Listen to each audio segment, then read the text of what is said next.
আসসালামু আলাইকুম ওয়া রাহমাতুল্লাহি ওয়া বারাকাতুহু।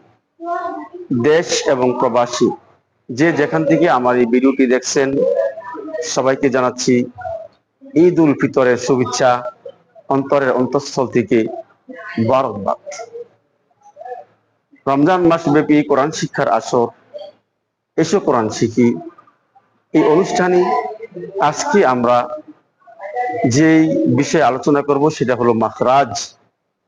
মাখরাজ শব্দের অর্থ হচ্ছে উচ্চারণের জায়গা। যে জায়গা থেকে হরফ উচ্চারিত হয় তাকে মাখরাজ বলে। আজকে আমরা দুইটি অক্ষর উচ্চারণ করে শিখব। এই দুইটি অক্ষর কিভাবে উচ্চারণ করতে হয় আমার এই ছাত্রদেরকে নিয়ে আজকে আমরা আলোচনা করব ইনশাআল্লাহ। আপনারাও আমাদের সাথে যুক্ত হতে পারেন। আমাদের ভিডিওটি যদি আপনারা ভালো করে দেখেন, মনোযোগ সহকারে যদি আপনারাও প্র্যাকটিস করেন, ইনশাআল্লাহ আপনারাও কোরআনকে সহি শুদ্ধভাবে পড়তে পারবেন।